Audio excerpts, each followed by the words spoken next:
This is the MGTOW Infinium here with another Infinium training session. This video is entitled Odd Things, Odd Places, Part 2. This is a further discussion of the odd places where men are scanned and read and the odd things that women do in the process of scanning and reading men. The first one is the X-rated church thought. Now, it's a given that when you, as a man, go to church, you are going to be scanned and read by the women in the church. That's a given. It is what it is. That's going to happen to you. You will also have what I call church thoughts that will sit next to you or sit up in the front of the church, and they will upskirt the pastor, down blouse the pastor, that type of thing. But they will also do these types of things to other men in the church because they are also in the process of not only doing the things that they do to the pastor, they are also targeting the men in the church. And so like you can be sitting in a church, sitting in an aisle somewhere, in a pew somewhere, and a woman comes next to you. She has a very low-cut dress on or low-cut blouse on, where she's down blousing you, that type of thing. But what can also happen is something under the cover, which is very sexual, very provocative, and it is during the midst of a service. It usually is a service that there's a bit of spiritual things going on where the pastor's really, you need to get saved. You need to turn your life over to Christ, that type of thing. But this sexual thing is going on between you and this woman under the cover because she has targeted you. So the setup. I'm sitting in a church, a mega church, one year, and this is when I was actively going to church. I no longer go to any institutional church, and I will describe that later on in a video I'm going to do about God shaming, how that's used in the process of reading and scanning men. But I don't go to church anymore. I'll just leave it at that. So I'm sitting there. I got there early because the church it was a mega church, and it usually was very crowded, at the time that I went. So about 5 or 6 minutes later, a very hot looking black woman comes and sits next to me. And she could have gone, sat anywhere, she wanted to sit, but she comes and sits next to me. So I didn't take any notice of it, just go on. And they started getting going with the service, and they take the offering, reading the announcements, that type of thing. Then they get into the middle of the service. So I'm sitting there, and I felt a rubbing on my right ankle. This woman was sitting to the right of me. Felt a rubbing on my right ankle, and something's touching me, and something going on my pants leg. Look down, this woman has her foot up my ankle, up my pants leg. So I kind of move away. She sits closer to me and does the same thing, and a little bit more aggressive.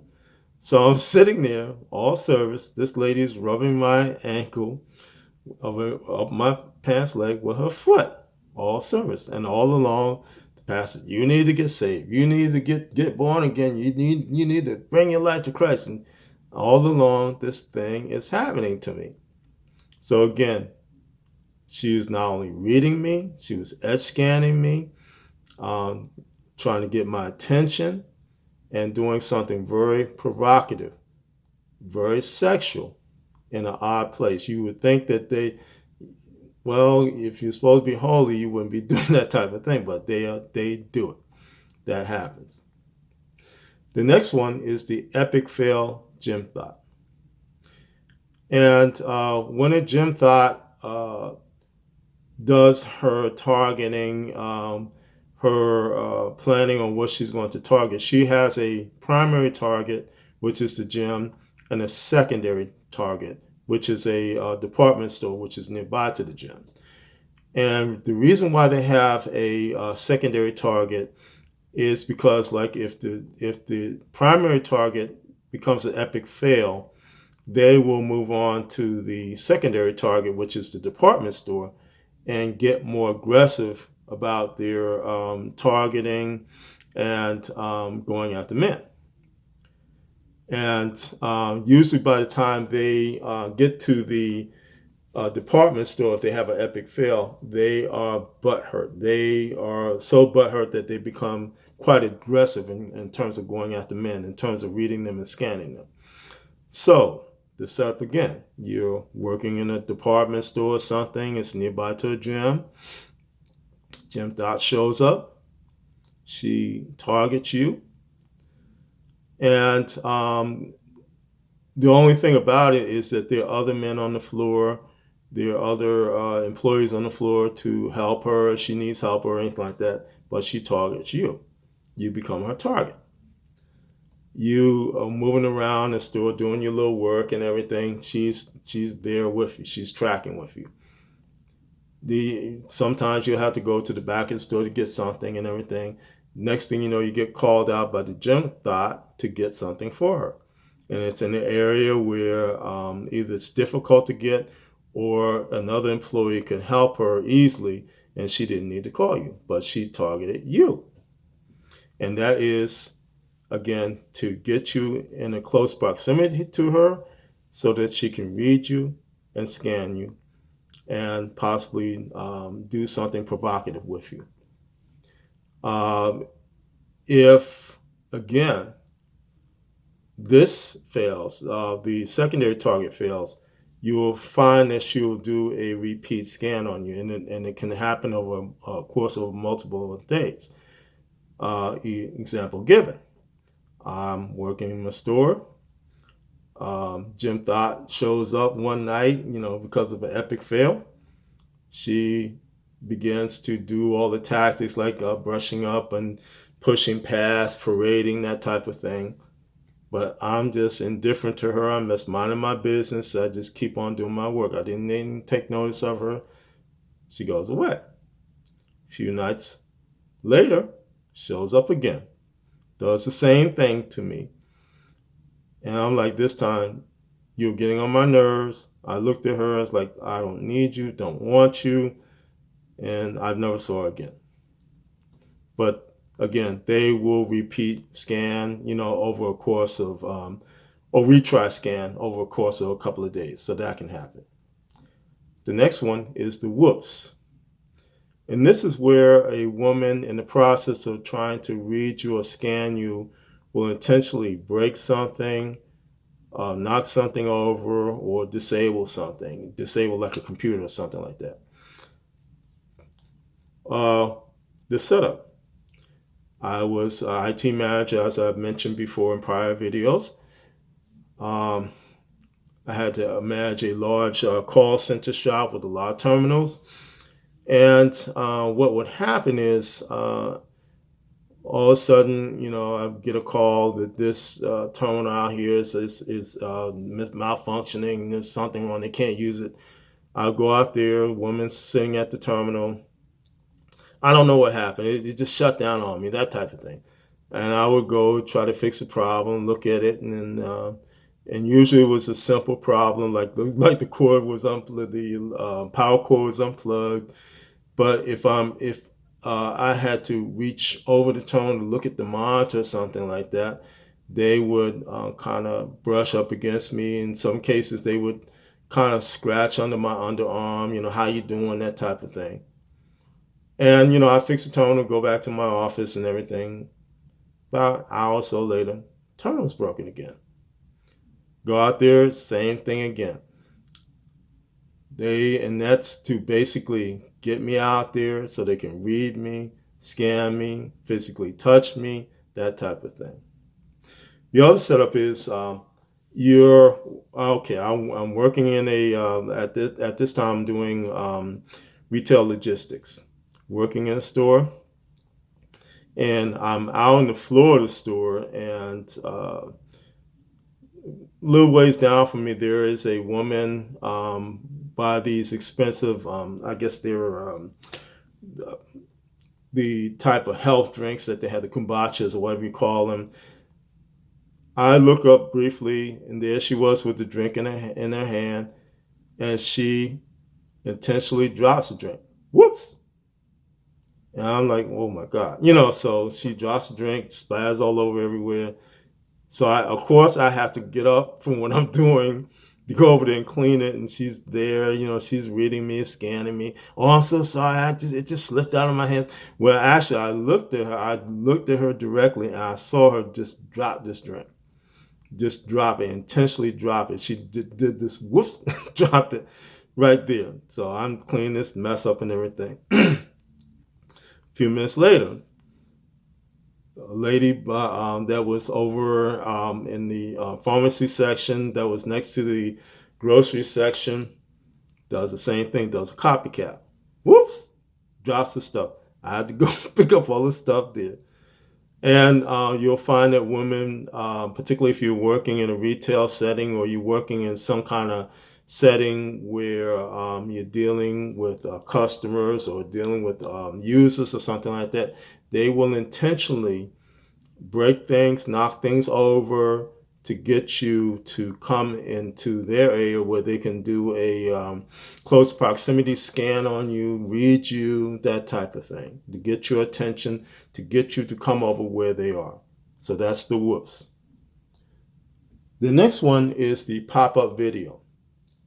And this one involves long-term employment. You're a long-term employee, and then one day a female employee gets hired where you are, and you don't think about it.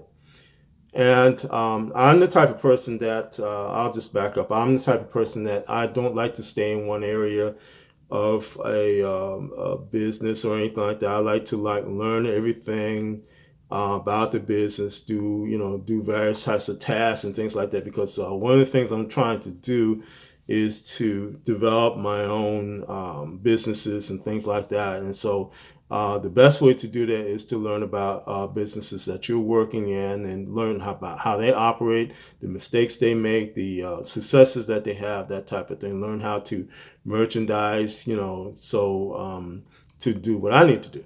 So, but and so that means I'll usually, if I'm employed in a retail operation, I'll usually kind of move around in that operation and learn about the various types of operations that they have, the various types of procedures, that type of thing. So, but what can happen is female employee gets hired there. And you're just working along. All of a sudden, she's in the department that you are. And then a few months later, you move on to another department. Then there she is again. You move on again. There she is again. You move on again. There she is again. And all during this time, she's reading you, scanning you, and retry scanning you, that type of thing. But what they're also doing, they are looking at what you're doing. They are taking what you're doing and integrating it into what they're doing to become more successful. So it's basically they're looking at the procedures that you're doing, the types of things that you're doing, because they don't know how to. Generally, they don't know how to move about. They don't know how to move about, and they see that you're more successful at moving about or getting into places where they want to be than they are, and they will begin to mimic you. They will begin to follow you around the store.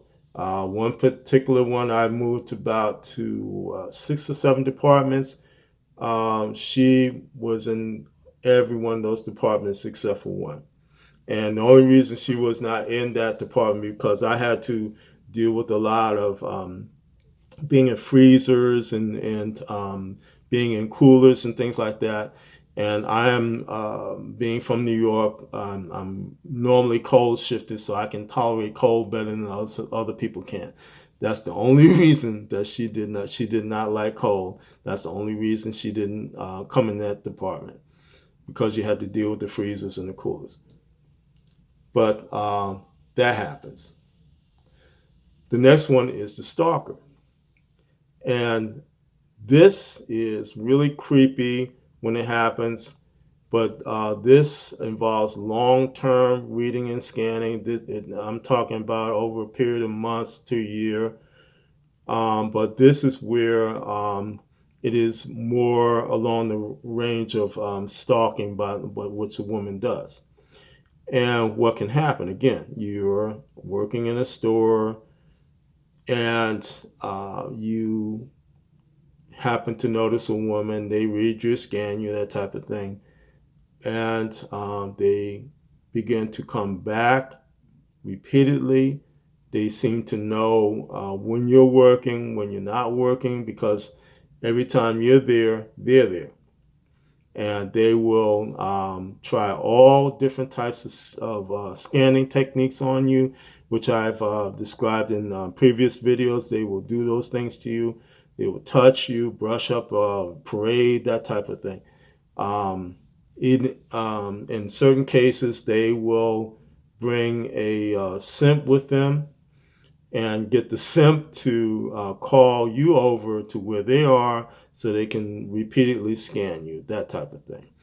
And one example, I was working in a store, doing again retail logistics.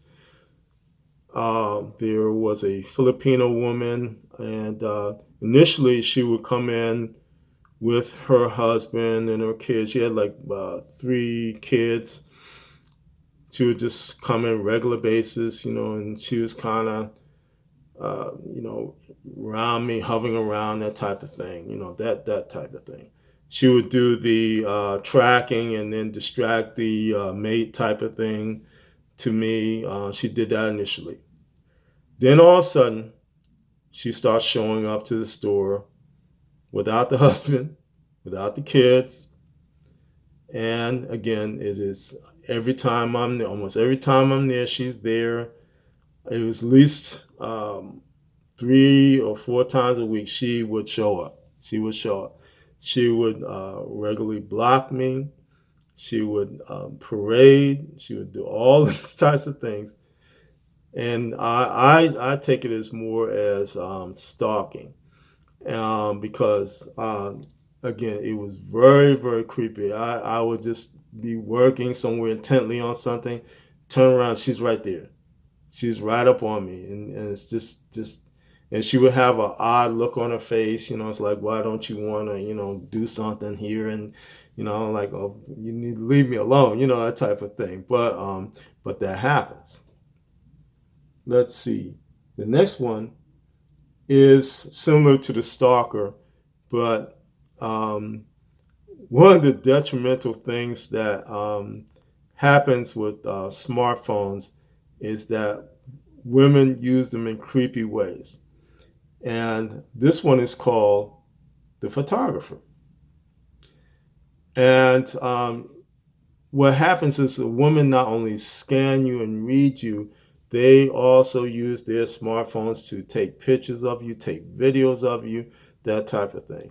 Let's say you're on public transportation, you sit across from a woman, and they have their smartphone. They kind of holding it up in such a manner, like it looks like they're having a little trouble reading, what's on the smartphone, or looking at their Facebook or whatever. But in actuality, what they're doing is they are photographing you. They are videoing you. And again, it is a form of stalking, because you for instance, if you did that as a man, you'd probably get into hot water. They found that you was videoing men and videoing women. You would get into hot water. You would be in jail. Actually, I had this happen in a store venue. I was doing retail logistics again. I'm standing there trying to load a cooler with some meat. I noticed I think she was a Latina, standing across from me from the cooler, and she's just smiling, and she looks like she's having trouble with her smartphone, and she's holding it up in a manner, and just I don't know what's going on with this thing, and but she was photographing me. And then she swings around, does a cycle around, and it says hello, and then walks away. Walks away. But that's what she was doing. She was electronically stalking me. She was photographing me. The last one is the penitent bystander. Let's say you're in a Starbucks or something, and you're just sitting there at the table, just sipping away at your latte or whatever, and woman comes and just sits at a table that's just kind of slightly ahead of you. She has a head bowed. She appears to be doing something on a smartphone or something like that, but her head is bowed in such a way that it's kind of cocked in your direction. And what she's doing is edge scanning you and reading you. You don't know it, but that's what she's doing. She's just standing near, edge scanning you, and particularly what you will find is that she will either turn to you and try to hard scan you, or she will do something, some of the other techniques like doing a cycle around or doing something like that. But she is doing a edge scan, and she's doing it to see what she's going to do in terms of further reading you. But again, my MGTOW brothers, stay safe, stay strong, and stay on the MGTOW path, because it's getting rough out there, my brothers. But anyway, MGTOW is the liberation of men's minds. MGTOW cannot and will not be stopped.